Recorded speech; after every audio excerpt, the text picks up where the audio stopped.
Eu vou conversar mais uma vez com a Ana Flor agora sobre esse mais um episódio de mau exemplo do presidente Jair Bolsonaro, né, Ana Flor? Boa tarde novamente para você. Boa tarde mais uma vez, Adriana, a você e a todos.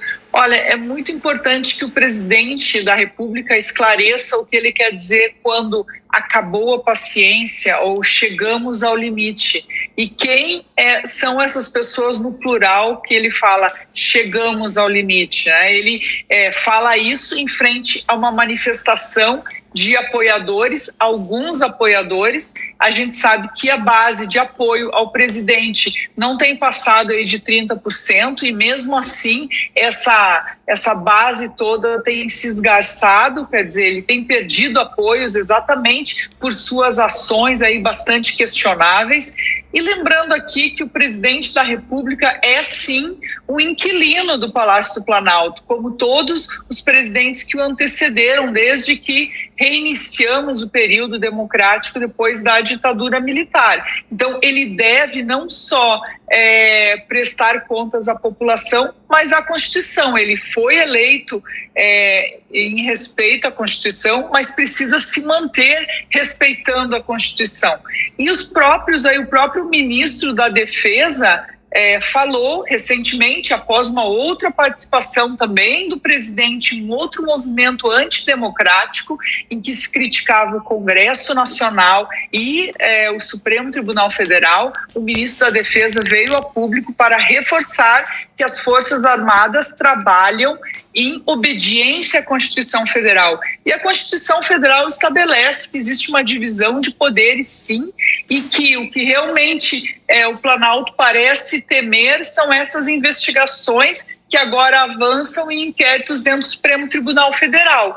Esses são os ataques que realmente estão aí sendo feitos pelo presidente da República. Inclusive essas novas investigações sobre manifestações aí contra instituições da República, instituições democráticas, como o Supremo Tribunal Federal e o Congresso Nacional. A gente precisa lembrar que, apesar de todo o discurso do presidente nessas manifestações, e hoje, ele vem sim se aproximando do Congresso Nacional para construir uma base de apoio. Então, uma coisa é o que ele vende, outra coisa é o que ele realmente faz com seu governo. Quer dizer, ele está tentando se blindar justamente de outras investigações e acusações que tem sofrido. É realmente lamentável que no dia da liberdade de imprensa nós vejamos jornalistas sendo atacados por exercerem uma função e também ataques do presidente da República a órgãos constitucionais que fazem parte da Constituição do país.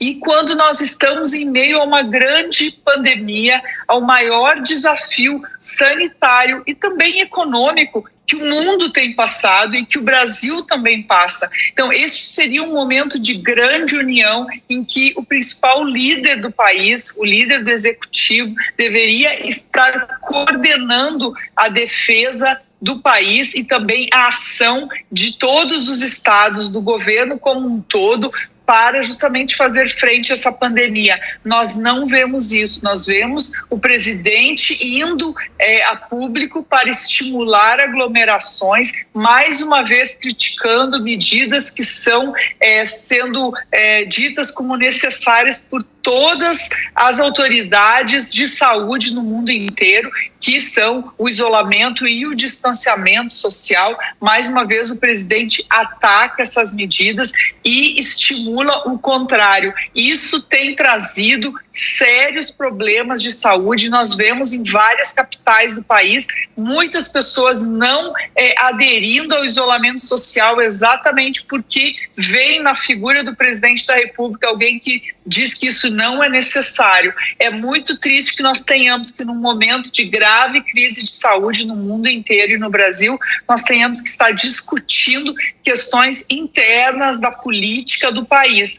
Mas este é um momento muito definidor aí da democracia brasileira, porque nós vemos a cada passo que o presidente dá, existem reações muito fortes das instituições democráticas, e isso mostra a vitalidade da democracia brasileira. É isso que realmente importa neste momento. Quer dizer, o presidente deve esclarecimentos à população, às instituições democráticas, e sim, ele terá que prestá-los, Adriana. Ana, a gente pode dizer que com esse tom de desafio e com tudo que a gente tem visto aí nas últimas semanas, principalmente na última semana, esse tom de desafio aos demais poderes, o presidente Jair Bolsonaro está ficando cada vez mais isolado?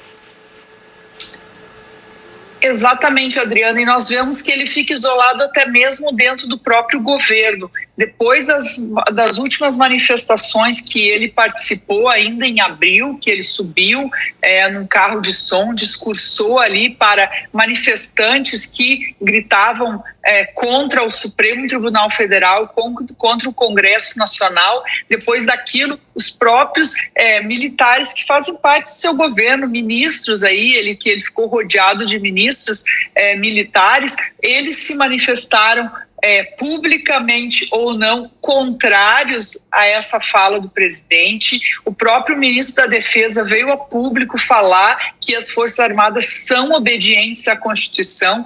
Então, o presidente tem ficado cada vez mais isolado. Apesar dessa aproximação que ele tenta com o Congresso, passos como o que ele deu hoje só o afastam de lideranças democráticas que justamente estão lá no Congresso e que também foram eleitas pelo povo brasileiro.